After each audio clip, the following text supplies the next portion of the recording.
원숭이 채집자의 운명은 멸망이다, 제가 이렇게 정의를 했는데, 뭐냐, 이 사람이 통제감을 잃으면 무기력을 가지고 오게 돼요. 전 이 무기력이랑 되게 많이 싸웠거든요. 그러니까 불안감, 몸이 갑자기 아파, 두렵고 막 그때 막 다래끼 엄청 생기고 그랬거든요. 이게 다 스트레스 때문에 통제가 안 되니까 두렵고 막 불안감 급심해지고. 여기서 여러분들이 지금 조직에서 유리 팀장님 특히 지금 아마 이 한계치 왔을 수도 있어요, 제가 봤을 때. 안 그러면 여기서 조금 더 가잖아요. 완전 지쳐버려. 책임 조직도 수립해봤자 살아 숨 쉬지도 않고 미칠 것 같아. 막 그런 상황 생길 수 있거든요. 딱 2명만 더 늘어도 그런 상황 생긴다. 그러니까 뭐 말씀하시지, 지쳤어요. 지치게 된다니까. 이게 그래서 책임을 명확하게 소지하고 원숭이를 더 나한테 안 오게 해야 돼. 오늘은 제가 그 책임 조직도라는 이제 도구를 개발하면서 제일 좀 영감을 많이 받았던 이제 원칙들을 여러분들이랑 좀 공유를 할 거거든요. 그래서 BOS 구축하는데 모태가 됐던 책이고, 핵심적으로 오늘 여러분들이 이 제시하는 원칙들 제대로 학습하셔도 되게 제가 했던 시행착오들, 제가 잃었던 몇 년간의 이제 시간들을 이제 싹 해지할 수 있는 그런 좀 찾을 수 있을 거예요. 그리고 우리 팀원들 입장에서는 분기 회의가 이제 시작되면서 우리가 각자 책임을 나누고 업무를 한다는 게 무슨 의미인지, 또 그런 부분에 대해서 명확하게 역할을 나누는 게 어떤 의미인지에 대해서 좀 알게 되실 것 같고, 또 우리 민혜 대표님이나 팀장님, 또 이 팟캐스트 들으시는 대표님들은 내가 경영자로서 이런 일을 해야 되는 사람이구나라고 실무자에서 아예 경영자로 멘탈리티를 바꾸는 좀 계기가 되실 것 같아요. 그래서 본격적으로 이제 출발을 해보고요. 오늘은 어떤 책이었냐면, 여러분들도 이 책을 제가 꼭 추천을 좀 드리고, 제가 해설해드리는 거 뭐 두세 번 정도 읽으셔도 됩니다. 이제 몽키 비즈니스라는 책입니다. 몽키 비즈니스. 이 책에 대해서 오늘 다룰 겁니다. 부제는 왜 당신은 부하의 일을 하고 있는가라는 이제 제목이거든요. 오늘 걸로 통해서 들으시면 그냥 일하시면서 들으셔도 되고, 계속 좀 머릿속에 경력자로서의 사고방식 전환을 계속 가져가시면 좋을 것 같아요. 그래서 요 책 기반으로 제가 정리했었던 것들을 여러분들이랑 좀 나누고 싶네요. 그래서 먼저 용어부터 정의를 하고 갈게요. 어떤 거냐면, 문제의식은 요겁니다. 이제 내가 왜 이렇게 좀 시간이 없지? 이제 요런 생각들 많이 하시잖아요. 특히나 제가 되게 많이 겪었어요. 아, 진짜 몸이 2개면 좋겠다, 이런 생각들 되게 많이 하면서 요 문제에 대해서 어떻게 경영자로서 좀 다뤄야 되는지에 대해서 좀 핵심적으로 다룰 거예요. 그래서 먼저는 프로 경영자하고 직원의 차이가 뭔지를 좀 이렇게 얘기를 해볼게요. 개념적으로 여러분들도 한번 생각해볼게요. 직원하고 경영자는 어떻게 다를까요? 뭐 채팅으로 해주셔도 좋고, 여러분들 생각하는 거 마이크 띄고 말씀해주셔도 좋고, 한번 생각해볼게요. 경영자하고 여러분들도 경영자가 돼야 되는 거잖아요. 그러니까 스타트업으로 치면은 내가 경영자면서 직원이기도 해야 돼. 그럼 이 차이를 명확하게 구별해서 생각할 수 있어야 돼요. 특히 우리 학세팀 같은 경우는 두 가지를 다 이끌고 가야 되겠죠. 또 뭐 유리 팀장님 같은 경우도 지금 영업자에서 관리직으로 좀 전환하는 이제 입장이 있으시잖아요. 그럼 관리자라 하면 경영자랑 똑같은 거거든요. 그러면 이 개념적 차이를 명확하게 이해하는 게 필요한 거예요. 그럼 직원과 경영자의 어떤 차이가 뭘까? 이런 거 한번 생각해 볼게요. 민혜 대표님도 그렇고, 어떤 차이일 것 같으세요? 직원이랑 경영자. 직원은 시키는 일 하는 사람. 시키는 일 하는 사람? 그럴 수도 있겠죠. 예, 또 다른 의견 있으신가요? 뭐 뭐든 좋습니다. 우리 영훈 과장님, 사업 전체를 보는 사람과 부분을 보는 사람의 차이. 경영 직원들에게 업무의 자리, 실무를 하는 거. 경영자는 그 실무를 하게끔 만드는 거. 가장 좀 유사할 수 있겠는데요. 사업 전체를 보는 사람과 부분을 보는 사람의 차이. 그렇게 이제 볼 수도 있겠죠. 좀 정답은 이렇습니다. 제가 용어 정의를 명확하게 한 거를 여러분들랑 공유를 하면, 시키는 일을 하는 거는 직원이라고 보기에는 좀 직원의 유형에서 좀 따라 달라질 수 있는 좀 세부 사항인 것 같아요. 그러니까 직원의 의미는 직접적인 시간과 노동의 투입으로 조직의 성과를 만들어내는 사람이에요. 그러니까 내가 시키지 않아도 내 업무를 할 수 있어요. 근데 그게 내 시간과 노력의 투입으로 조직의 성과를 만드는 이라면 그건 직원이라고 볼 수 있어요. 당연히 자영업 레벨이든지 스타트업에서 소규모로 일할 때는 내가 직원의 역할도 하겠죠. 내 시간과 노력의 투입으로 조직의 성과를 만드는 어떤 경우겠죠. 그리고 대표님들도 창업 초기에는 이렇게 내가 직원으로서 일을 잘했기 때문에, 내 시간과 노동을 갈아 넣어서 일을 잘했기 때문에 생존했잖아요. 근데 그 다음 단계에서 딜레마가 생기거든요. 나 혼자서 일을 아무리 잘해도 안 돼. 그리고 직원들이 생겼어. 그 직원들이랑 호흡을 맞춰야 돼. 요런 이제 문제가 있는 거죠. 그래서 이 일반 직원들은 기본적으로 가지고 있는 관념이 적은 시간에 어떻게 하면 생산성 높이지? 요 고민 많이 하거든요. 이건 일반적이죠. 그래서 수익, 내가 일한 결과물에 이제 비례하죠. 내 시간과 에너지를 갈아 넣어서 일한 거예요. 그래서 원칙은, 이 직원들이 가져야 할 원칙은 해야 될 일에 대해서 계획을 수립하고 계획한 걸 실행하는 게 이들의 원칙이 되겠죠. 근데 경영자는 좀 다릅니다. 경영자는 핵심이 개인적인 시간과 노력을 직접 투입한다 라는 개념이라기보다도 주로 내 판단이랑 영향력 조직에 기여하는 사람, 조직이라고 볼 수 있겠죠. 그러니까 그게 내 판단과 역량을 발휘해서 직원들이 그 일들을 할 수 있게끔 서포트하고 자리를 만들고 요 역할이라고 볼 수 있어요. 그리고 이게 성과에 결정적이에요. 심지어는 왜 군대 같은 데 가면 장군들은 문 여는 일도 안 하잖아요. 다 이제 수행 비서들이 하죠. 뭐냐, 그 시간을 아껴서 그 여유 시간에 우리 부대가 멸망하지 않을 작전 계획을 수립하고 그걸 체계적으로 준비해 놓은데 시간을 들이는 거죠. 그래서 이 경영자들의 최종 수익은 이거예요. 판단과 역량력으로 통제 가능한 조직 내외의 인력이 집단적으로 살출해낸 결과물에 따라서 좌우된다. 실제로 책에 이렇게 적어놨는데요. 그러니까 통제 가능한 조직 내외의 인력을 통솔해서 집단적으로 산출해낸 결과물에 따라서 수익이 좌지우지 된다는. 그래서 이 사람들의 시간은 내가 얼마나 더 효율적으로 일을 하지 이거라기보다도 내 판단과 역량력 이런 것들을 극대화할 수 있는 방향으로 시간 써야 된다. 그러니까 올바른 판단하는데 시간 여유를 확보해야 된다가 제일 큰 이제 그 차이라고 볼 수 있겠죠. 이 차이가 되게 크거든요. 기본적으로 직원하고 경영자들하고 차이가. 여기까지는 이제 전달이 되겠죠. 그럼 여기서 이 책에 나오는 이 원숭이 전략이라는 게 나옵니다. 원숭이 전략. 가장 핵심적으로 그 겪게 되는 경영자들의 문제가 뭐냐면 이 직원들에 의해서 소진되는 부분을 좀 최소화하는 거예요. 이제 막는 거예요. 그러니까 직원들이 업무를 나한테 던지는 거예요. 그러니까 내가 그들보다 일을 잘하기 때문에 경영자로서 이제 시프팅 되는 사람들은 본인이 기본 직원이었을 거잖아요. 그럼 직원이면 일을 굉장히 잘했겠죠. 저도 그런 타입이었고, 그러다 보면 직원을 뽑아놓고도 일을 못 맡기는 경우가 있어요. 못 맡기고 그들이 하는 일이 마음에 안 드니까 그 일을 내가 가지고 그러면서 이제 내 업무들이 엄청나게 많아지는 거거든요. 막 그 상황들을 우리가 한번 살펴볼 거예요. 그래서 그런 것들을 어떻게 해지할 것인지 얘기를 할 거고요. 그리고 실제로 왜 지금 영훈 과장님하고 우리가 컨설팅하는 업체 중에 하나도 이 직원들 내에도 이 업무 미루기가 상당히 많은 업체가 있습니다. 일 잘하는 사람이 있는데 이 일 잘하는 사람은 본인이 또 업무를 그 관리자로서 일을 주지를 못해요. 또 그러다 보니까 모든 일들을 본인이 다 쥐게 되고 본인은 아무리 열심히 일해도 직원들이 내 일을 안 하는 것 같고 본인은 일만 엄청나게 많이 하는 것 같은 그런 상황에 빠지는 이제 케이스가 있습니다. 그런 이제 분들도 이 개념을 제대로 이해하게 하면 좋습니다. 그래서 우리가 얘기할 거는 조직 내에서 이 원숭이라는 단어를 쓸 건데요. 원숭이. 그러니까 원숭이 전략이라고 부를 겁니다. 이 원숭이는 만약에 제가 세영 과장님하고 논의를 했어요. 그럼 이 대화가 뭐든지 끝나면은 실행에 옮겨질 행동값이 있을 거잖아요. 그게 그러니까 과제가 될 수도 있고, 그러니까 해야 되는 거. 그게 우리 BOS 개념으로는 주간 퀘스트가 될 수도 있고요. 그리고 이 과제를 하면 주어진 시점과 장소에서 수행되어야 될 어떤 책임, 그 과제를 우리는 원숭이라고 부르는 거예요. 네. 분기짱돌하고 다릅니다. 분기짤도는 분기 동안 이루어져야 될 프로젝트잖아요. 프로젝트. 근데 그게 아니라 원숭이는 지금 딱 이 논의가 끝났어. 그럼 해야 될 거, 투두. 그거 자체가 이제 원숭이라고 볼 수 있습니다. 그럼 고릴라라는 개념이 또 책에 나옵니다. 고릴라는 말 그대로 이제 프로젝트입니다. 프로젝트는 특정 시점이랑 장소에서 할 수 있는 게 아니잖아요. 이 분기 동안 해야 되는 수많은 원숭이들의 나열이겠죠. 그래서 프로젝트는 많은 과제들이 놓여진 총합이다라고 이제 볼 수 있겠죠. 그래서 조그만 원숭이들이 줄지어져 있는 게 프로젝트다라고 이제 볼 수 있을 거예요.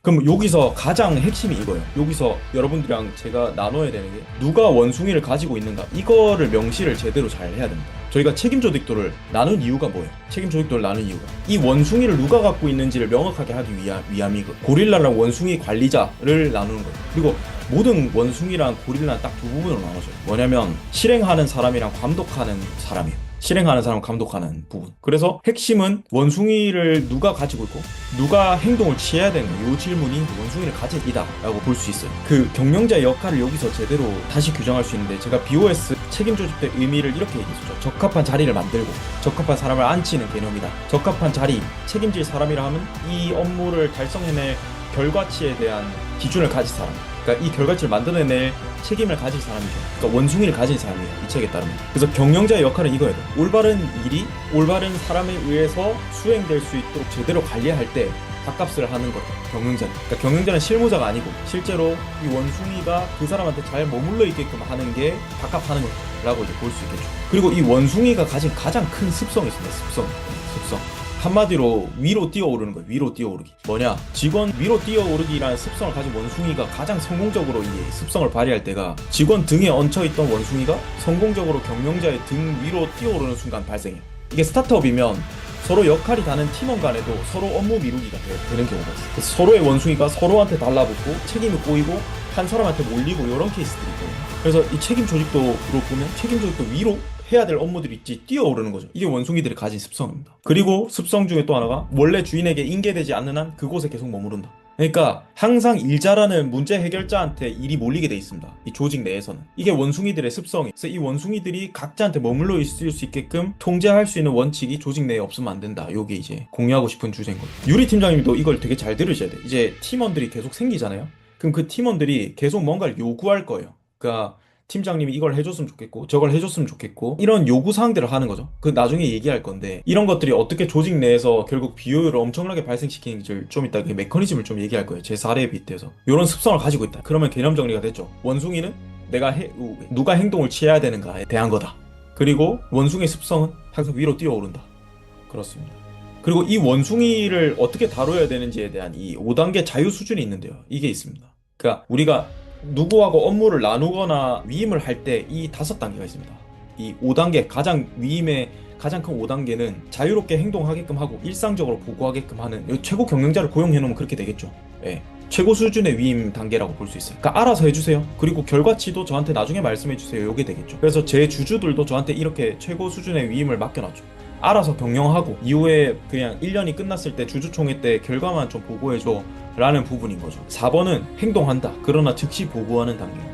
그러니까 일상적으로 보다 더 빈번하게 이제 얘기해 주는 거예요. 그러니까 요 5번보다는 조금 더 많이 보고를 해주는 거죠. 그래서 월간 보고나 주간 보고를 받는 경우가 될 수 있겠죠. 그리고 3단계 위임은 제한하게끔 하는 거예요. 지금 이러이러한 목표를 이뤄야 되는데 한번 해보시고 해결책을 한 3가지 정도 뽑아와 주세요. 그리고 그걸 저한테 컨펌을 받고 행동으로 옮겨주세요. 이게 3단계 위임이에요. 그러니까 경영자가 그 위임을 줄 때 직원들이랑 소통할 때 이렇게 나눌 수 있다는 거죠. 그리고 그 밑에 단계는 이제 무엇을 할지 묻는 직원이겠죠. 그리고 1번은 지시가 있을 때까지 기다리는 수준이겠죠. 이게 가장 최하위 수준의 이제 위임 단계라고 볼 수 있을 것 같은데요. 하자면 이렇습니다. 1, 2단계에 있는 부하 직원들이랑 일을 하면 어떤 경우들이 생길까요? 한번 생각해볼게요. 1, 2단계에 있는 부하들, 조직에 어떤 일들이 좀 벌어질까요? 어떤 상황들이 살짝 생길까요? 한번 생각해보겠습니다. 1, 2단계, 즉 무엇을 할지 묻고 지시가 있을 때까지 계속 기다리는 직원들입니다. 이 추진을 안 한다, 행동을 안 해서 그렇기도 합니다. 월급 루가 됩니다. 네, 그럴 수도 있죠. 또 어떻게 되면 나중에는 경영자가 일을 다 하게 돼요. 그러니까 경영자가 일을 다 하게 되고 그게 가지고 오는 게 이제 악순환의 시작이 된다 이랬습니다. 그래서 해설을 하자면 경영자 등에 모든 원숭이가 붙어 있게 된다. 그리고 뭐 이게 무슨 의미냐? 직원들이 생각하고 계획하고 이제 문제를 푸는 것에 경영자의 시간을 들여야 돼요. 그러니까 그들이 해결해야 될 문제를 내가 고민하고 있어요.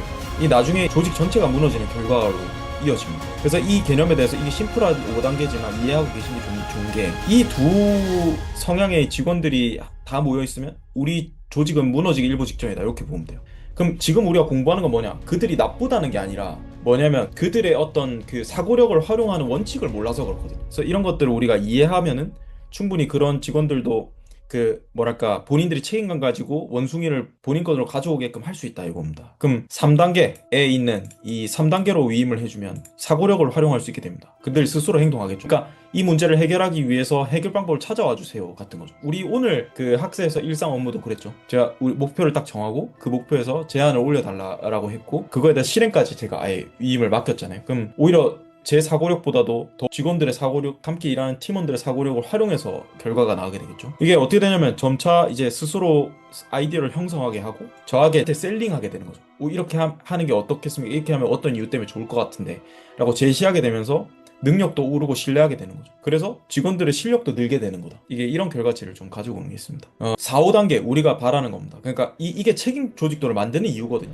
이게 경영자가 설정한 가이드라인, 책임 조직도를 만들어 놓고 그들이 스스로 목표를 수립하고 관리하게끔 하는 거. 이게 이제 책임 조직도의 힘이라고 좀 볼 수 있습니다. 아무튼 여기까지가 기본 영어 정의였고요. 영어 정의들을 우리 실제 사례들에 좀 반영해 볼게요. 지금부터 좀 파고들 거는 이 지금 얘기했던 것들이 되게 당연한 개념일 수 있는데 이걸 배우고 들어도 적용을 되게 잘 못해요. 저도 이 개념을 학습한 지가 꽤나 오래됐는데 제가 적용을 참 못했거든요. 그래서 이 원인들과 그런 사례들에 대해서 좀 많이 다시 탐구하게 되면서 여러분들이랑 좀 얘기할 겁니다. 그래서 우리가 지금 얘기할 건 이거예요. 원숭이를 끌어당기는 자석이 있습니다. 그래서 여러분들도 이 자석을 가지고 있지 않은가? 그럼 여러분들이 이 자석을 가지고 있으면 결코 경영자로서 이제 넘어가지 못하고 직원에 계속 머물러 있게 된다는 거예요. 그러니까 지금 민혜 대표님도 3명, 4명 조직원들이 이제 커나가죠.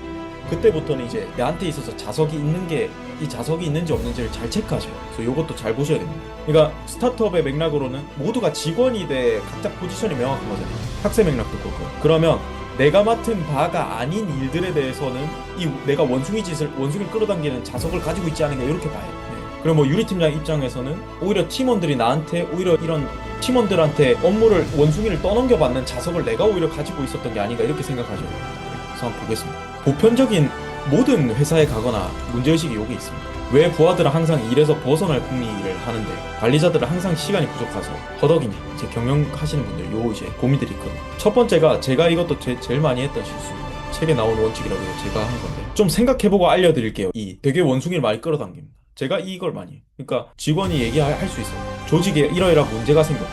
그럼 제가 했던 건 뭐냐면 어쨌든 내 회사고 내가 이 문제들을 해결해야 된다는 적극적인 태도 자체를 가지고 있었다 보니까 일단 경청하고 듣습니다. 경청하고 듣다 보면 또 제가 문제 해결 능력에 대해서 계속 탐구하고 막 학습하고 했었잖아요. 막 하트 사이클 만들고 그러니까 내가 이 문제를 해결할 수 있을 것 같아. 갑자기 이거 내가 하면 하겠는데. 왜냐 내가 그 일을 해왔고 그 일을 더 잘하고 친숙하게 느끼니까. 왜 이번에 자금 조달 사업에서도 제가 이제 세운과장님이랑 합을 맞추면서 이 자석 때문에 되게 많이 고생했던 것 같아요. 그러니까 이건 내가 더 잘할 수 있을 것 같은데. 그러니까 또 이 문제 해결에 대해서 천재적인 아이디어도 막 떠오르는 것 같아 내 스스로. 이거 이렇게 하면 더 잘 될 것 같은데 잠시 앉아서 내가 고민하면 될 것 같은데 이 생각이 싹 드는 거예요. 그러면서 이 얘기를 하는 거예요. 좀 더 생각해보고 알려드릴게요. 그러니까 쉽게 말해서 도와줄 수 있는 일인 거는 분명히 내가 도와줄 수 있을 것 같아. 근데 그 자리에서는 당장 해결책은 못 주는 일들을 저는 생각 좀 해보고 연락드릴게요. 이렇게 제가 반응하거든요. 그러면 이제 여기서 생각해야 되는 거지. 원숭이는 이제 누구 등에 타고 있는가? 어떻게 될까요? 직원일까요? 저일까요? 제 등에 타고 있는 거예요. 예. 그럼 누가 직원이고 누가 경영자인가요? 이 질문이 따라오는 거. 자, 이 개념이 뭐였죠? 경영자는 원숭이 지켜주고 그들이 원숭이를 잘 다룰 수 있게끔 하는 사람.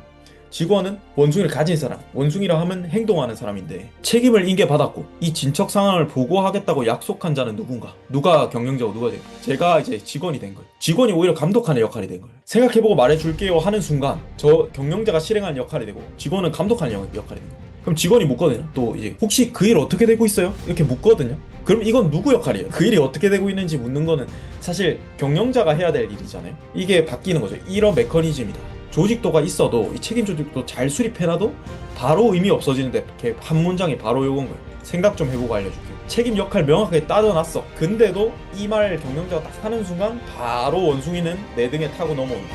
요걸 이제 이해하시면 좋습니다. 두 번째, 메모에서 남겨놔주세요. 제가 이거 진짜 많이 했습니다. 카톡에 좀 남겨놔주세요. 요거 일 있으면 카톡에 남겨주시고 뭔가 해주세요.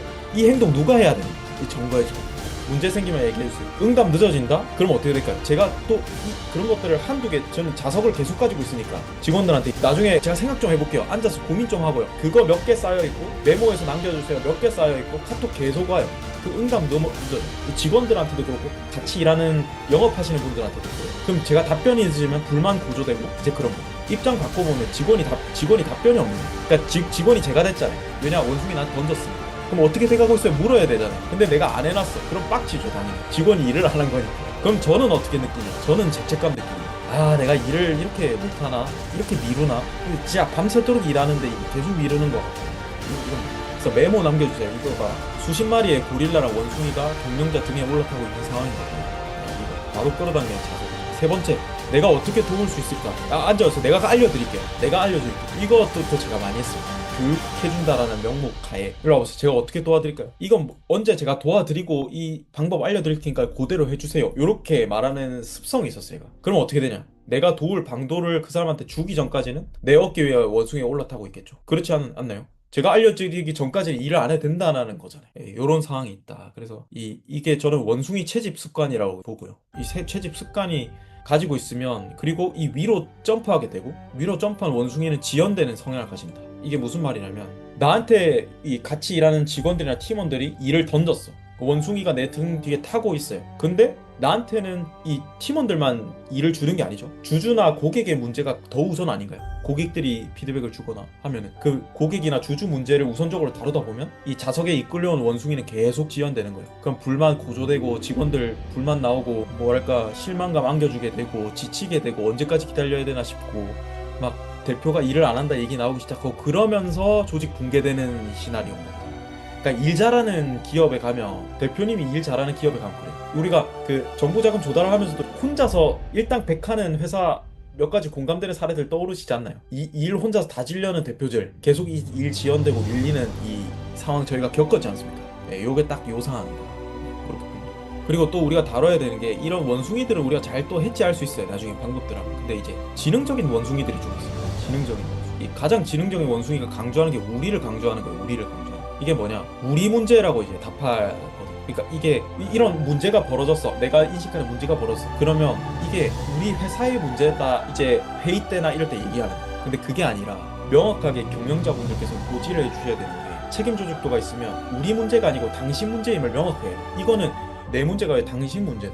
이게 제가 킹핀 관계장에도 적었는데, 그러니까 평생 간의 인간관계의 4가지 원칙에 첫 번째가 감사하는 거고, 두 번째 목적 목표 공유하는 거라고 한다면 세 번째가 개입하지 않을 것이라고 적었어요. 그러니까 이게 무슨 말이냐면 사람들은 오히려 내 책임지기를 바래. 내가 내 삶의 문제를 내가 능동적으로 해결할 수 있다고 생각하는 그 오히려 경영자분들이 일을 가지고 가거나 하면서 내가 이 조직에 기여할 수 있는 거를 못한다고 생각하면서 오히려 공헌감을 잃어버리거든요. 그래서 책임을 회피하려는 성향 중에 하나가 내한테서 책임을 확 가져오기보다, 제가 의미장에도 적었죠.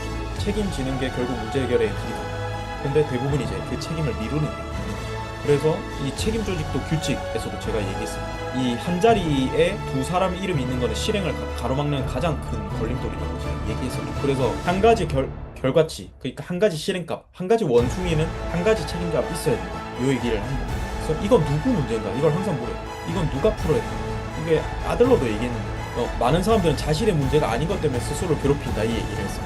문제라 하면 이 일이 가져오고 올 결과치는 누구의 것인가를 묻고 내게 아니면 자유로워져라 라고 얘기했거든요. 미움받을 용기에서도 얘기했는데 마찬가지로 조직에서도 포함됩니다. 이건 누구 문제인가? 내 문제가 아니면 그 사람 문제라는 걸 일단 고지를 시켜야 돼. 그래서 이 지능적 원숭이는 우리를 강조하는데 우리가 아니고 너의 문제다라는 걸 책임 조직도로 명확하게 고지를 시켜야 된다. 프로 경영자는 어떤 식으로 대하냐면요, 우리한테 문제가 생겼습니다 이렇게 얘기를 하잖아요. 그러면 역할을 명확하게 명시해요. 그리고 3단계 자유도로 규정을 해줍니다. 구체적으로 이 문제에 대해서 3가지 해결책 내서 저한테 제시를 해주세요. 이렇게 얘기를 합니다. 그리고 이거는 이제 시간 해방이라는 책에서도 이제 똑같이 얘기하거든요. 이 직원들이 나한테 일을 가지고 오려고 할 때 해결책 3가지를 가지고 오게끔 다시 역으로 질문을 해라. 그러면 그 문제가 해결되어 있을 것이다. 이렇게 얘기를 하거든요. 그리고 세 번째, 원숭이 먹이 주는 시간을 규정해야 됩니다. 이것도 원칙입니다. 그러니까 이 문제에 대해서 3가지 해결책 만들어서 4시 반에 5분 동안 저한테 얘기해 주세요. 그럼 제가 피드백 해드릴게요 라고 이제 얘기를 하는 거죠. 그러면 내 원숭이가 누구 등에 붙어 있나요? 명확하게 그 사람의 등에 이제 붙어 있는 거죠. 그렇게 이제 볼 수 있습니다. 그럼 구체적으로 이제 원숭이 관리 어떻게 할 건가? 요거 이제 좀 예를 들어서 제가 정량적으로 좀 계산을 해봤거든요. 예를 들어서 직원 4명을 관리하고 있는 회사 대표님이에요. 그럼 그 대표님이 이제 직원 4명이 있어. 이 직원들이 하루 평균 원숭이 3마리를 넘겨. 그러니까 내가 생각해보고 말해줄게요. 아니면 메모로 남겨주세요. 뭐 제가 도움 드릴게요. 요거 3개씩 넘긴다고 생각해보죠. 그러면 저녁까지 12마리. 자석들이랑 계속 상호작용하겠죠. 개당 문제 해결하는데 30분 치면은 매일 6시간. 그럼 매일 6시간 동안 일단 직원들한테서 넘어온 원숭이 처리하는데 문제 해결해야 된다. 그럼 이제 너무 빡세겠죠. 결과는 결국 관계 악화된다. 24시간 부족하고 이 제 상황이었어요. 제가 이거 어떻게 해결했는지 말씀드릴게요. 제가 직원 11명 있을 때 제가 제 입버릇처럼 저랑 이번에 와이프가 했던 말이 진짜 죽겠다. 이거 언제까지 내가 이 일 해야 될지 모르겠다. 막 이런 말을 달고 살았다. 그때 제가 이 자석들 다 끌고 있었고 제가 일 다 하고 있었던 때가 그때 제가 했던 제일 큰 실수가 일단 서점 갑니다. 문제 해결해야 됩니다. 그래서 시간 관리에 대한 책들 사서 이제 탐독했습니다. 거기서 조언을 보니까 우선순위 정하고 하나씩 실행하래. 그래서 이제 직원들이 떠넘긴 원숭이들 하나하나 싹 정리해요. 노트북에다. 그리고 집에 가서도 퇴근해서 집에 가서 하나씩 이제 문제 해결해. 근데 딱 집에 갔는데 제 와이프가 얘기하는 거예요. 안 까먹었지 오늘? 이렇게 얘기해요. 안 까먹었지? 아씨 뭐지? 바로 이제 불안해지는 거예요. 당연히 이제 능숙하게 대처하는 거죠. 당연히 안 까먹었지. 이제 기념일이란 거 싹 하면서 그날 하루 또 넘어가는 거예요. 못해 그날 또 일. 그럼 또 이제 다음날 회사로 원숭이들 몰고 가는 거예요. 또 내가 해결 못한 거. 근데 얘네들이 이 인간이 문제가 해결이 머릿속에 안 돼 있으면 자면서도 계속 생각합니다. 그거. 그러니까 꿈속에서도 일 생각하는 거예요. 계속. 불안해가 잠도 못 자는데 잠자면서도 그 생각하고 아침에 눈 떴는데 심장박동 엄청 뛰고 문제 해결 안 됐으니까 막 너무 불안한 상태로 일어나서 회사 갔는데 또 이제 그날 원숭이 12마리 또 추가되는 거예요. 또 문제는 계속 벌어지니까 또 새로운 이벤트 벌어져요. 미치고 환장하는 겁니다. 제가 실제로 그랬습니다. 그러니까 요게 가지고는 결과치가 뭐냐면 요거예요. 가족도 일도 직원도 다 힘들어하고 다 지친다. 직원들 입장에서는 생각 들겠죠. 대표가 저 해주겠다고 했는데 대표 너무 바빠. 안 해. 메모 남겼는데 피드백 너무 느려. 오히려 고객들도 피드백 너무 느리다고. 예, 고객 실무들 또 내가 다 하고 있어. 미치겠는 거죠. 그래서 그때 했던 멍청한 생각이 요거였어. 3일만 아무도 안 건드렸으면 좋겠다. 예, 여유 시간 있었으면 좋겠다. 아니면 내가 며칠 아파버릴까? 이런 생각하고 있다. 고객이 연락 오는 것도 귀찮아 갑자기. 이거 미친 생각이죠. 미친 생각. 이 사업 진짜 일을 정말 못하고 있었다. 리더는 아니었던 거, 일은 잘했을지 몰라도 제 직원들이랑 이 경영자는 아니었던 거죠. 이건 진짜 뭔가 잘못되었다. 이 각성을 되게 크게 했었어요. 그래서 원숭이 채집자의 운명은 멸망이다. 제가 이렇게 정의를 했는데 뭐냐? 이 사람이 통제감을 잃으면 무기력을 가지고 오게 돼요. 전 이 무기력이랑 되게 많이 싸웠거든요. 그러니까 불안감, 몸이 갑자기 아파, 두렵고 그때 다래끼 엄청 생기고 그랬거든요. 이게 다 스트레스 때문에 통제가 안 되니까. 두렵고 불안감 급심해지고 여기서 여러분들이 지금 조직에서 유리 팀장 특히 지금 아마 이 한계치 왔을 수도 있어요. 제가 봤을 때. 안 그러면 여기서 조금 더 가잖아요. 완전 지쳐버려. 책임 조직도 수립해봤자 살아 숨쉬지도 않고 미칠 것 같아. 그런 상황 생길 수 있거든. 딱 2명만 더 늘어도 그런 상황 생긴다. 그러니까 말씀하신 지쳤어요. 지치게 된다니까. 이게 그래서 책임을 명확하게 소지하고 원숭이를 더 나한테 안 오게 해야 돼. 그리고 유리 팀장이면 조금 더 해야 되는 게 복성부터 조금 잡아야 돼. 내가 안 해도 될 거, 내가 밀어내야 될 원숭이들을 내가 안 해도 되게 해야 돼요. 그래서 이런 부분들, 이 체크해 주신 거에도 그대로 드러나 있어요. 유리 팀장님 체크한 거 보면. 네, 요거 얘기해야 되겠다 싶고. 우리 분기 회의를 앞두고 있죠. 여기서 우리가 되게 집중해야 되는 거는 각자 이제 어떤 책임 역할을 나누고는 서로 개입하면 안 된다. 당연히 회의 때는 서로 체크하고 점검하고 해야 되지만 서로 원숭이를 던지는 일에 있어서는 안 된다. 궁극의 책임감을 가지고 서로 이제 조화를 이루어야 되는데 요게 있거든. 그리고 우리는 외주를 주는 경우도 있잖아요. 외주를 줄 때도 이 책임의 자유도를 명확하게 정해서 줘야 돼. 결과치 내서 해결책 3가지를 명시하고 저한테 달라 하거나 결과치 내고 말해달라 하거나 위임의 척도 정확하게 이제 말해줘야 돼. 그리고 우리 장 대표님도 여기서 조직 조금만 더 커버리면 이제 책임 소재 불명확해지면서 서로 원숭이 던지기 하기 시작하거든. 그런 경우 이제 잘 이제 나눠야 된다. 그런 케이스 있습니다. 근데 잘하고 계셔가지고. 그래서 원숭이 채집자 되면 몸 아프고 갑자기 두렵고 불안해진다. 그리고 팀원들 신뢰 잃는다. 이게 제일 커요. 경영자로서 팀원들 신뢰 잃는다고. 그러니까 일을 제일 잘하는 사람이 역설적으로 신뢰를 잃어버려. 그러니까 이게 되게 재밌는 역설이에요. 그러니까 일을 잘하는 거랑 매니징은 달라요. 그러니까 최고의 직원이 되는 거랑 경영자는 다른 일이라고. 그래서 요거를 제대로 여러분들이 이해하셔야 돼요. 그리고 이게 현상으로 드러난 건 많이 까먹기 시작해. 그래도 내가 원숭이 이거 좀 문제 있구나 이 생각해야 돼. 그리고 또 재미를 잃어가기 시작해요. 내가 일이 재미가 없다. 아무리 열심히 해도 안 된다. 이런 생각 들기 시작합니다.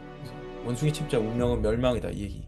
해야 되고. 그래서 아마추어에서 프로로 어떻게 변신할 것인가 요 얘기 좀 해볼게요. 제가 깨달았던 때 이 책을 이제 읽었던 때를 얘기를 하자면 요런 거였어요. 제가 출판사 그때 당시 했을 때 학세 부산에서 했을 때 그때 그들이 나를 위해 일하고 있다 생각보다 저는 되게 그들한테 많은 도움을 주고 있다고 생각했어요. 근데 그 또한 되게 오만한 생각이었다. 그러니까 내가 열심히 일해서 돈을 많이 벌어서 그들한테 돈을 준다라고 생각했거든요. 근데 그게 상당히 오만하고 멍청한 생각이었다 라는 걸 되게 많이 이제 깨달았어요. 내가 오히려 그들을 위해서 일하면서 월급 주고 있었어. 그리고 또 2번째 깨달으면 내가 아무리 시간 관리 고민하고 일을 더 잘할 수 있는 방법 효율성 따져봤자 내가 일을 더 많이 하면 할수록 더 많은 일감이 끌려온다. 아까 그 자석처럼 내가 더 많은 일을 하려고 하는 순간 더 많은 일감이 끌려오고 그건 조직의 신뢰에 망치고 원숭이들 고릴라들 내 등에 다 얹혀져 있다. 그게 조직원들 신뢰 잃게 만들고 아무것도 이루어져 있지 않다. 사업을 커나가지 못한다. 병목이다. 그래서 서비스가 좋았는데 무너진 거야. 그래서 대부분 이 중소기업들이 못 크는 이유가 여기 있어요. 본인이 일을 너무 잘해. 그게 문제예요. 그리고 그 일들은 나를 더 뒤처지게만 깨달아야 돼. 이걸 제대로 자각해야 클 수가 있어요. 조직 내에서도 리더로 크고자 하는 사람은 내가 최고의 직원이 돼 최고의 경영자여야 돼. 내 밑에 직원이 있거나 업무 외주를 줄 때도 난 경영자로서 시프팅을 할 수 있어요. 경영자는 일 주는 사람, 원숭이를 던지는 사람, 원숭이를 테이크하는 역할, 이 나눠서 딱 생각해야 돼. 이 사고방 이걸 딱 그때 읽었을 때 이 책을 읽었을 때 딱 15분이었어요. 깨달음이 딱 앉아서 이 책 딱 읽었을 때 금요일 저녁에 엄청 지친 눈으로 이 몽키 비즈니스 책 읽고 딱 15분 안에 내가 지금 원숭이들을 엄청나게 많이 가지고 지금 이 책상에 앉아 있다는 걸 알게 됐고 그거 회피하려고 몽키 비즈니스 펼친 거였거든. 근데 딱 깨달았어. 주말 이틀을 아꼈어. 그 15분 이 일 안 해야겠다. 뭐냐, 원숭이 60마리 개당 30분 치면 30시간이거든. 주말 이틀 15시간씩 갈아 넣어야 돼. 요거 안 해야 되겠다 이 생각이 들어요. 이틀 푹 쉬고 가서 서로한테 책임 딱 주기 시작해요. 원숭이 너 거다. 그 책의 깨달음을 줬던 게 이 책이에요. 몽키 비즈니스. 이 깨달음을 줬어 저한테. 내가 일을 잘하는 게 아니다. 어떻게 하면 이 원숭이들을 주인을 찾아줄 수 있을까? 이 책이 이걸 알렸어요. 원숭이한테 주인 찾아주기 이거 알려줬어요 저한테. 그래서 이 책에서 제시했던 게 요거예요. 여유시간 확보를 위해서는 직원이라는 환경을 통제할 수 있어야 된다. 여유시간이라 함은 아까 경영자는 여유시간을 확보해서 내 의사결정과 판단, 서비스의 질 개선 요런 아이디어들을 수집하고 우리 회사가 나아갈 북극성에 대해 생각하는 포지션이어야 되는데 실무에 사로잡혀 버린 순간 실무한다고 미래 방향 생각 못하면서 모두를 망치기 때문에 그래서 제가 그 스텝을 이렇게 나눴습니다. 책임 조직도 만들어야 된다 무조건.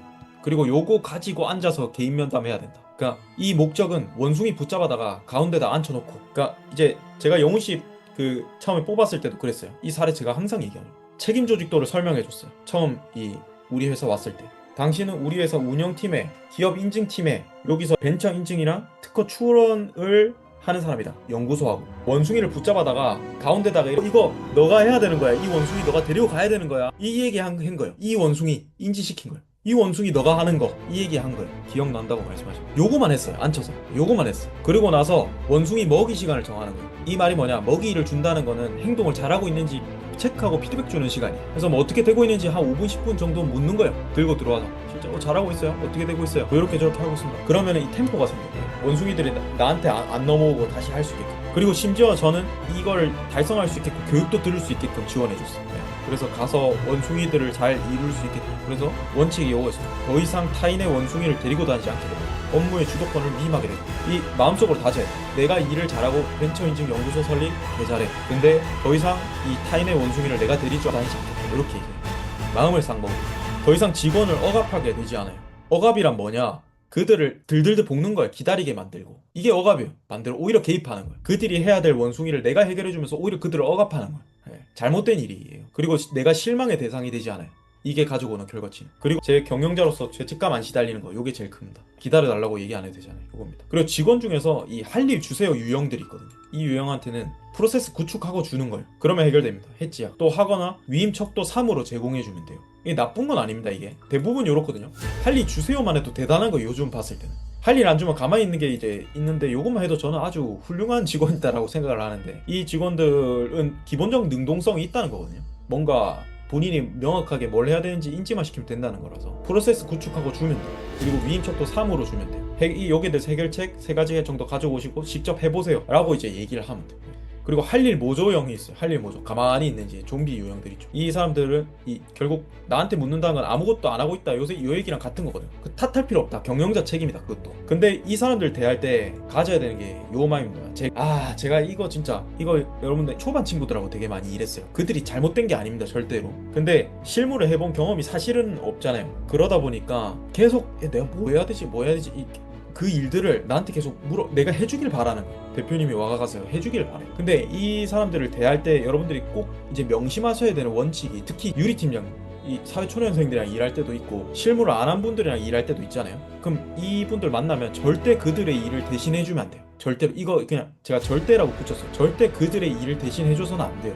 그 사람이 상호 의존적인 팀으로 진짜 팀원이 되기를 바라면 위임척도 3을 줘야 돼요. 이거 어떻게 해야 되는지 스스로 물어보고 알아서 오세요 라고 이제 얘기를 해줘야 돼요. 프로세스 주고. 제가 이제 이 사례를 좀 적었는데 제가 가장 크게 성장할 수 있었던 건 사실 그 아버지 부재 때문이긴 하거든요. 이게 무슨 말이냐면 제 아버지도 일을 상당히 잘 하시는 편이었던 것 같아요. 그래서 제가 어떤 삶에 문제가 생기면 다 해결해 주시려고 했었어요. 제 부끄러운 과거긴 하지만 심지어 제 편입도 인맥통해가 편입을 시켜주시려고 하셨어요. 그 서울에 그 모든 문제, 내 삶의 문제를 당신께서 이제 해결해 주시려고 하셨던 거죠. 근데 진짜 그 위인이 된 사람들 있잖아요. 보면은 다 공통점이 아버지가 부재예요. 없어.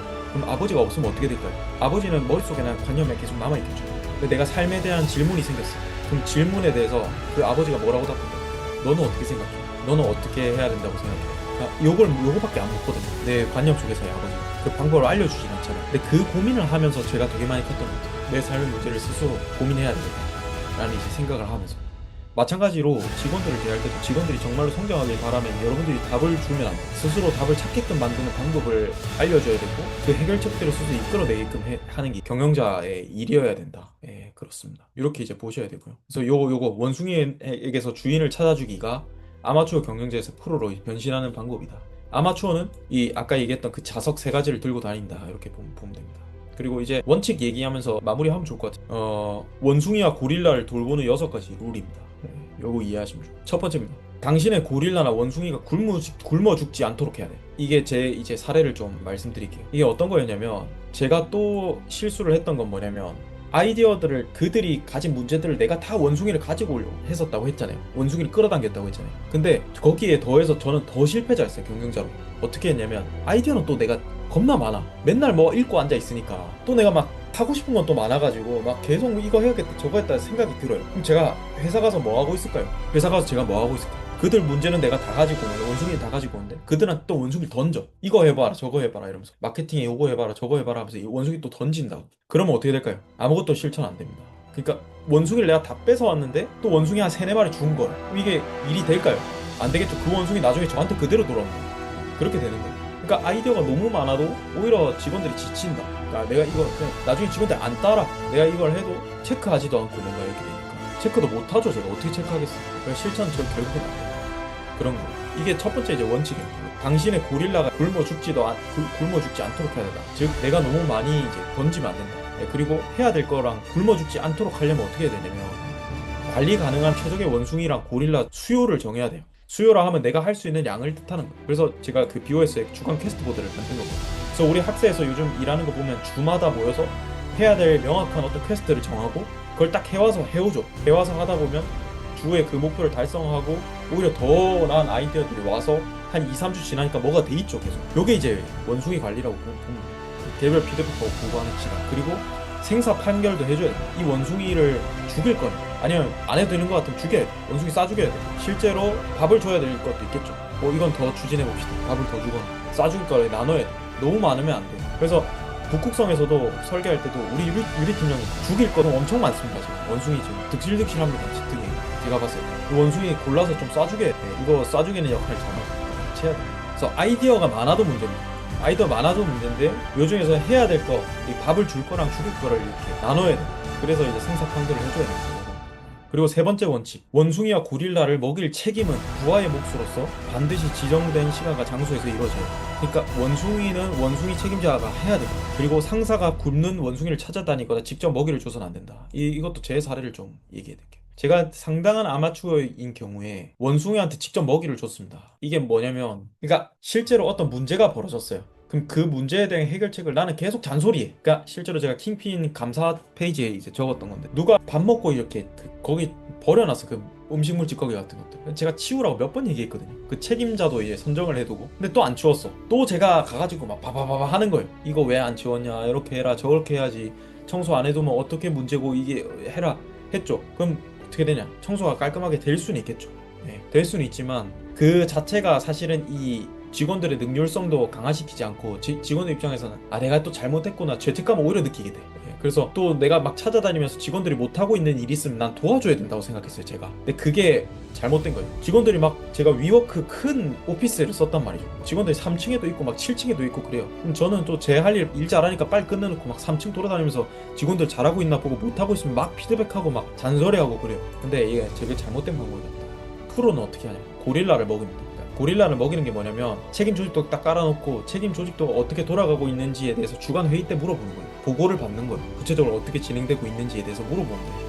그럼 제가 이 청소 사례 때도 했어야 된 건 뭐냐면 책임 조직도 내 화장실 또 이 회사 청소 관리자가 있잖아요. 그럼 어떻게 되고 있는지 물어보면 돼. 그냥 그 자리에서. 그러면 오히려 내가 보고를 해야 된다는 걸 그 시간에 아니까 본인이 알아서 치우거든요. 그럼 그 문제가 나한테까지 안 넘어오거든. 내가 잔소리 안 해도 돼. 보고를 해야 되니까 결국에는 문제를 해결해 온다는 거죠. 프로를 고릴라를 먹인다 이거. 책임 조직도에서 명확하게 그 역할을 다시 상기시키는 보고 시간을 받는 거예요. 이게 주간 회의의 목적이에요. 문제 리스트랑 그런 거. 그래서 절대 원숭이를 찾아다니거나 먹이를 직접 주지 마라. 절대. 그들이 직접 하게끔 만들거나 프로세스를 주거나 3단계로 업무를 위임하거나 지시하거나 이렇게 해야 됩니다. 아니면 책임 조직도 내에서 주간 회의 때 모여서 어떻게 되고 있는지 보고를 받아라. 그리고 네 번째 원칙입니다. 원숭이를 먹이는 시간이 연기될 수는 있다. 먹이는 시간이란 게 뭐냐면 내가 약속을 정하는 거예요. 이걸 하기로 했으면 4시 5분에는 저한테 얘기해 주세요. 한 5분 10분 동안 저랑 얘기합시다. 예를 들어서 오늘 같은 경우 우리가 마케팅 뭔가를 하기로 했다. 그러면 거기에서 언제까지는 좀 얘기를 해주세요. 어떻게 되고 있는지 저한테 알려주세요 라고 경영자가 얘기를 해야 됩니다. 그때 모여서 피드백을 5분 정도 주고 하는 거예요. 그런 것들이 카톡이나 이런 것도 이루어질 수 있다. 근데 시간이 연기될 수는 있지만 과제에 진척이 없다는 이유로 일정이 연기되거나 하는 일은 용납될 수 없다는 거예요. 약속 불이행에 대해서. 그러니까 쉽게 말해서 직원이 일을 안 해오는 거예요. 그런 경우에는 원칙을 명확하게 고지해야 돼요. 원숭이를 먹이는 시간에, 즉 해야 될 행동에 대해서 피드백 주는 시간에 나타나는 거에가 고용 조건이고 팀원의 임무라는 걸 이제 명확하게 고지해. 그러니까 불이행하는 경우도 있습니다. 이걸 이행했을 때 비용이 증가할 수도 있고 뭔가 그럴 수도 있겠죠. 오히려 안 하는 게 더 낫겠다 싶을 수도 있잖아요. 그러면 명확하게 얘기를 해달라고, 그 또한 보고를 해달라고 해야 돼. 추진했을 때 그리고 안 했을 때 차이를 검토해서 안 했을 때 왜 이게 이득인지도 보고해줘야 된다. 그게 우리가 지시해야 될 상황입니다. 네. 그리고 사장님이 해야 될 구체적 고릴라는 주간회의랑 분기회의인 거예요. 그래서 우리가 해야 될 일. 그렇게 보면 된다. 그리고 5번 원칙, 가능하면 원숭이는 대면 접촉을 통해서 먹이를 줘라. 이 말이 뭐냐면 대면으로 가능하면 피드백을 주라 이거예요. 제가 이제 어떤 상황이 있었냐면, 제가 그 자금 조달 사업에 있어서 이제 경민 이사님하고 호흡 맞추면서 위임을 주는 케이스가 있었잖아요. 그때도 경민 이사님이 저한테 이렇게 얘기했던 경우가 있어요. 이 부분은 좀 제가 면담하기 어려울 것 같아가지고 뭐 이러이러한 이유 때문에 좀 제가 파악하기 어려울 것 같은데 대표님이 좀 만나주시면 안 될까요? 이렇게 얘기하더라고요. 근데 그거는 누구 원숭이인 거예요? 사실 이 프로젝트 추진에 대한 원숭이는 제가 위임을 했기 때문에 경민 이사님 거죠. 근데 이런 경우가 있을 수 있어요. 전엔 제가 어떻게 했을까요? 제가 만나볼게요. 그러면 어떻게 되나요? 원숭이가 바로 제 등에 올라탔죠? 그러면 제가 보고를 해줘야 되잖아요. 경민 이사님한테. 그럼 누가 직원이에요? 제가 직원이 되는 거예요. 근데 이런 경우에 요즘에 어떻게 푸냐면요, 동행을 합니다. 이런 문제, 그럼 같이 갑시다. 가서 제가 얘기하고 또 그게 왜 문제인지 어떤 건지 이제 경미사에 보기로 해. 그러면 제가 그 원숭이는 누구 등에 계속 올라타 있는, 결국 이걸 이후에 추진해야 돼. 경미사 등에 있죠. 이런 식인 거예요. 그래서 가능하면 원숭이는 대면 접촉을 통해서 먹이를 줘라라는 게 좀 이런 의미입니다. 절대 내가 해결하고 이후에 소통을 주는 게 아니에요. 만나서 해결하거나 같이 만나서 그 상황을 같이 해결해서 그 사람이 해결하게끔 하거나, 이런 이제 경우여야지 원숭이를 나한테 넘기면 안 돼요. 그리고 6번째 마지막 원칙, 즉시 문제를 해결한다. 그냥 막 보고서 써서 올리는 일 잘하는 직원이 있어요. 제가 예전에도 학생할 때도 한 친구 있었는데 막 본인의 아이디어가 엄청 많아요. 그래서 막 글로 막 적어서 저한테 줘요. 그러면 그걸 뭐냐면, 그때 제가 자주 했던 거, 검토해보고 나중에 얘기합시다, 요거였어요. 근데 그게 아니라 요즘은 어떻게 하냐면, 영훈 씨도 살짝 그런 타입이거든요. 영훈 과장님이 아이디어 많아. 그래서 막 본인의 생각을 가끔 막 이제 적어서 올릴 때가 있어 저한테. 요런 거, 요런 생각 때문에 이렇게 하면 좋을 것 같고 저렇게 하면. 그럼 요즘 어떻게 하면 제가 바로 전화합니다 그냥. 그래서 뭔지 그냥 바로 물어봐. 뭐 때문에 그렇고 몇 때문에 그렇고. 그래서 바로 결정 내고 영훈 씨가 하게끔 해요. 그래서 아예 그 원숭이가 저한테 넘어오지는 않게끔 해요. 그리고 애초에 제가 원칙을 영훈 과장님 고용할 때 고지를 했던 게, 영훈 씨가 그 얘기 하더라고요. 대표님이 성장하시면 저한테도 도움이 되지 않겠습니까? 이 말은 뭐냐면, 내 원숭이 나한테 안 넘어오게 해줄 수 있고, 이런 의미거든요. 제가 얘기했어요. 본인의 삶을 스스로 책임질 수 있게끔 하는 게 제 목표다. 영훈 씨의 성장입니다. 그 말이 즉 이 뭐냐면, 원숭이가 서로 넘어오지 않게끔 서로 유지되는 관계가 되게 건강하고 상호 보완적 관계다, 요 얘기를 하는 거예요. 그래서 이제 요 영상을 2번, 3번 들으시면서 이제 마무리를 조금 하면 좋을 것 같은데, 들으시면서 원숭이로 비유를 해보시면 좋을 것 같아요. 내가 경영자로서 구체적으로 해야 될 경영자의 역할이 뭐냐, 최고의 직원으로서의 역할이 뭐냐. 최고의 직원은 뭐냐면, 내가 감당해야 될 원숭이가 뚜렷한 형상을 갖춘 직원인 거예요. 그리고 이 원숭이를 해결했을 때 어떤 결과치를 만들어낼지 뚜렷하게 얘기할 수 있어야 된다. 이게 최고의 직원이에요. 스타트업은 어떨까요? 모든 이사진이 직원이면서 경영자여야 돼. 그 의미가 뭐냐, 스타트업은 팀게임이죠. 책임 조직도라는 게 있다. 그러면 책임 조직도에서 각자가 풀어야 될 원숭이가 뚜렷하고 명확한 거예요. 그러면 그 원숭이를 서로한테 던지면 안 돼요. 서로 피드백을 나눌 수는 있어요. 서로 이제 개선하고 아이디어를 논할 수 있지만 원숭이를 던지면 안 돼요. 요 얘기를 지금. 왜 그러면 그 다음 스텝에서의 경영자로서 이제 올라간다. 이제 직원을 두고 직원들이 나 대신 일을 하게끔 위임을 하나하나씩 해나간다. 이 BOS 과정을 거치면서 그때 여러분들이 가져야 되는 건 아예 경영자로 넘어가. 경영자는 실무하는 사람입니다. 구조를 만들고 원숭이들이 각자한테 머물러 있을 수 있게. 원숭이의 습성은 위로 점프하려는 습성을 가지고 있다. 요걸 원칙으로 통제하는 게 경영자가 해야 될 일이다. 요 얘기를 하는 거야.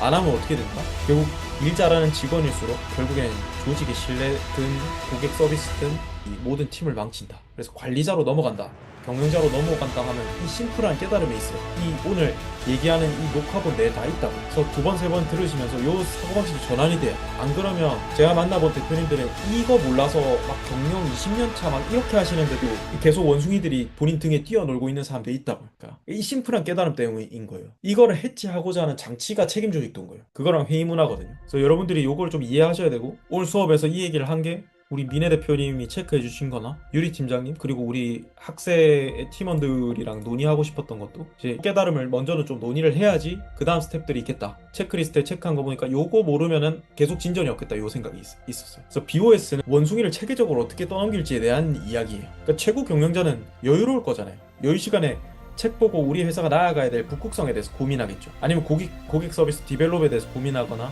인사이트를 쌓고 그걸 나누는 데 집중하겠죠. 마찬가지예요. 제가 우리 팀원들한테 그 아침에 회의에서도 얘기했지만 원하는 게 제가 해야 될 포지션의 인사이트를 나누고 학습하고 이런 것들을 통해서 그 뭐냐 기업 인사이트를 제공해 주는 거잖아요. 그걸 해야 될 가장 중요한 원숭이를 지키기 위해서 다른 원숭이들을 지켜달라는 거거든요. 그게 저한테 넘어오지 않도록 그걸 감당해 줄 게 필요하다. 그게 상호 보완적이다라는 걸 메시지를 좀 얘기하기도 했죠. 마찬가지입니다. 그런 의미로 이제 바라봐 주시면 좋을 것 같고 좀 어느 정도 인사이트가 있으셨나요?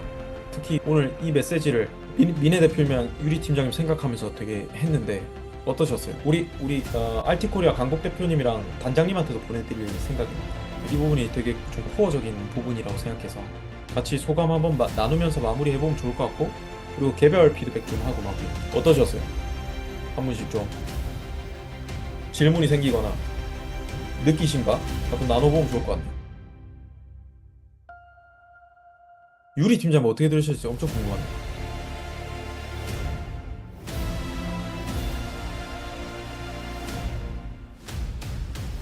마이크 가능하신가요? 두 번, 세 번 더 듣고 싶다. 이네 대표.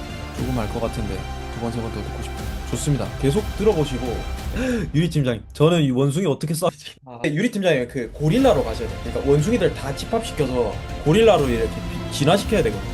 근데 죽일 거는 죽여야죠. 그러니까 뭘 죽일 건지 살릴 건지는 이제 그 대표님이 결정하셔야 되는 부분이지만 이제 죽여야 되는 친구들도 있거든요. 특히 어떤 케이스가 있는지 좀 말씀드릴게요. 그 오늘 그러니까 북극성에 부합하지 않는 건 다 쏴죽여야 돼요.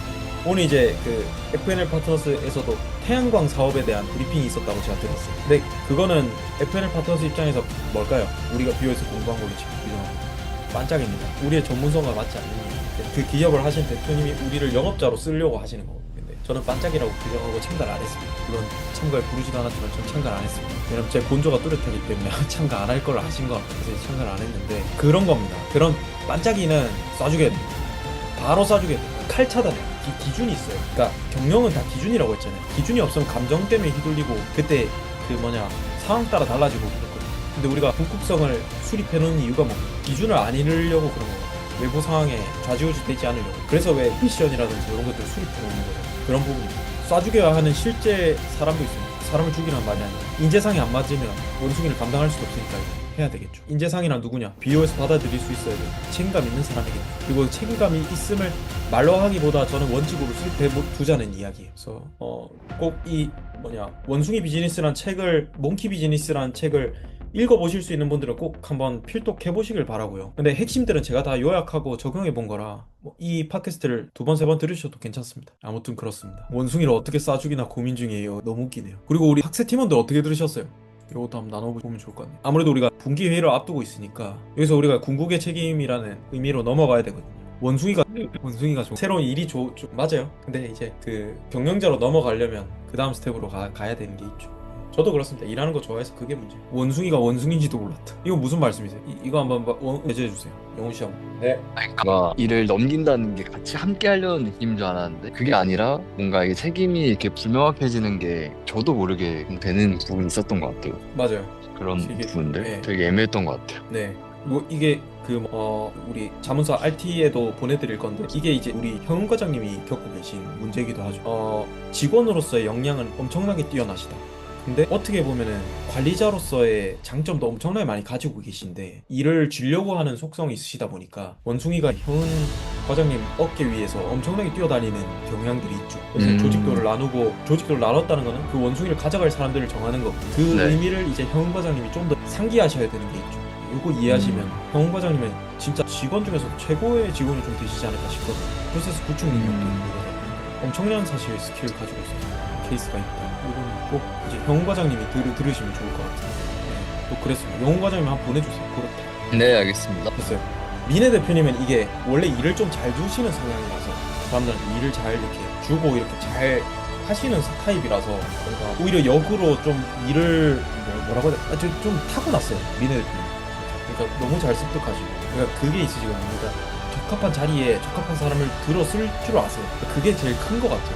그러니까 업무 하시는 것들을 쭉 들어봐도 각자 포지션들을 나누시는 거 되게 잘 하시는 것 같고 거기에 이제 사람들 잘 앉히시고 이런 부분들 되게 큰데 그 인재상 부분들이 좀 더 이렇게 원칙이 뚜렷해서 제가 그 유니폼 관련 글 썼었잖아요. 그 인재상 관련한 어떤 원칙 좀 더 구체화시키는 방향으로 좀 컨설팅 이어나가면 좋겠다. 측정 지표에서도 나오긴 하더라고요. 네.